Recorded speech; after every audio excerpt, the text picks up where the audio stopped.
তাদের আজানের দাবি আর আমাদের আজানের দাবি কি এক? ইয়াজিদও আজান দিয়েছে শুক্রবারে, হযরত হুসাইনের শিবিরেও আজান দিয়েছে। ইয়াজিদের আজানের দাবি ছিল হুসাইনকে জবাই করে হলেও গদি ঠিক রাখা, আর হুসাইনের শিবিরের 72 জনের আজানের দাবি হলো 72 জনের জীবন দিয়ে হলেও হুসাইনকে বাঁচানো, ইসলামকে বাঁচানো। এখন দুই আজান কি এক? এই দুই আজানের সিলসিলা আজও পর্যন্ত জারি আছে।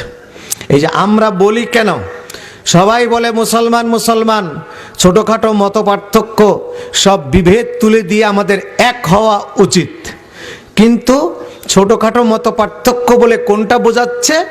রাসূলুল্লাহ সাল্লাল্লাহু আলাইহি সাল্লামের এত মর্যাদা যতটা আমরা বলি, এইটুক কি ছোটখাটো মত পার্থক্য? এটা না, এটা ছোটখাটো মত পার্থক্য হতে পারে না। রাসূলুল্লাহর নাম, রাসূলুল্লাহর ধ্যান, রাসূলুল্লাহর ধারণা নামাজের মধ্যে আসলে তা গাধা, গরু, অন্যান্য প্রাণী, জীব জানোয়ার তাদের স্মরণ করার চাইতে আরো খারাপ। এইটুক কি, এটা কি ছোটখাটো ধারণা? না।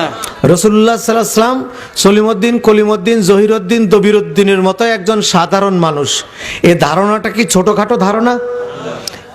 রাসূলুল্লাহ সাল্লাল্লাহু আলাইহি সাল্লামকে সবাই মিলে একসঙ্গে দরুদ পড়লে এটা একটা বেদাত।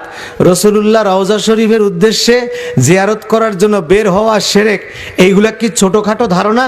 না না। আজকে ইহুদি নাসারারা তারা তাদের দেশে মাদ্রাসা বানাইয়া ওই সব মাদ্রাসায় অনেক কোটি কোটি ডলার দিয়ে শিক্ষক কিনে, এই মিশর থেকে শিক্ষক কিনে তাদের দিয়ে আলেম বানাইয়া ওই সমস্ত আলেমদেরকে মিডল ইস্টের বিভিন্ন স্পর্শকাতর জায়গায় সেট করে দিয়েছে।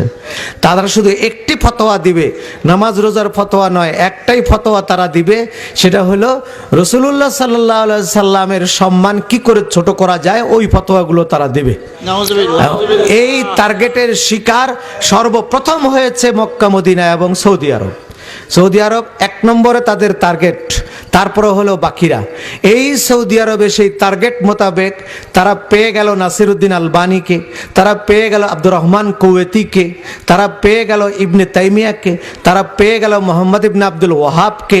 তাদের মাথায় তারা ঢুকিয়ে দিল যে রাসূলুল্লাহ সাল্লাল্লাহু আলাইহি সাল্লাম, নাসিরউদ্দিন আলবানী তার কিতাব তাহজিরুস সাজেদের মধ্যে লিখেছে, তার আরেকটা কিতাব আহকামুল জানায়েজ ওয়া বিদউহা, তার আরেকটা কিতাব হুজ্জাতুন নবী সাল্লাল্লাহু আলাইহি সাল্লাম। নামগুলা কি সুন্দর কিতাবের! তাহজিরুস সাজেদ মানে সেজদা করা থেকে সাবধান। আরেকটা লিখছে আহকামুল জানায়েজ ওয়া বিদউহা, জানাজা নামাজের হুকুম এবং এর ভিতরে বেদাত কি। আরেকটা কিতাব লিখেছে হুজ্জাতুন নবী, নবীর হুজ্জত দলিল কি। এই কিতাবগুলোর মধ্যে দুটো বিষয় পাওয়া গেছে। একটা বিষয় লিখেছে নাসিরউদ্দিন আলবানী, যে রাসূলুল্লাহর, ওরা বলে কবর, নাসিরউদ্দিন আলবানী লিখেছে কবর, রাসূলুল্লাহর কবরটাকে মসজিদে নববী থেকে তুলে বাইরে কোথাও দিলে ভালো হতো, তাইলে দুনিয়ার মানুষগুলি শিরক করার থেকে বাঁচত। আরেকটা কথা লিখেছে রাসূলুল্লাহর সবুজ গম্বুজ নিয়ে দুনিয়ার বহু কবি কাল্পনিকভাবে অনেক কিছু লিখেছে, অনেক মানুষ ওই সবুজ গম্বুজকে ভালোবেসে আগায় আসে, এটা একটা শিরক, সবুজ গম্বুজটাকে ভেঙে ছাদ পিটাইয়ে দিলে ভালো হতো। এই দুটা প্রস্তাব তারা সৌদি গভর্নমেন্টের কাছে রেখেছে। বাদশাহ ফাইসাল এই লোকটাকে, আব্দুর রহমানকে কুয়েতে নির্বাসনে দিয়েছে, নাসিরউদ্দিন আলবানীকে সৌদি আরবের নজদ থেকে বহিষ্কার করেছে। এই শয়তানের বাড়িও নজদ। শয়তান পরিচয় দিয়েছিল আনা শাইখুম মিন আহলে নজদ। মুহাম্মদ রাসূলুল্লাহ সাল্লাল্লাহু আলাইহি সাল্লামকে শহীদ করার জন্য যে পরিকল্পনাটা আবু জেহেল নিয়েছিল, আবু জেহেল তো প্রথমে রাসূলুল্লাহকে সাধারণভাবে নিষেধ করেছে। প্রথম বলেছে যে দেখো, কাবা ঘরের অর্ধেক তোমাকে দেই, অর্ধেক আমি রাখি, অর্ধেকের মধ্যে তুমি যা পারো করো, আমি অর্ধেক নিয়ে মাতবরি করি, তবুও তুমি তোমার ওই ধর্মটা প্রচার করিও না।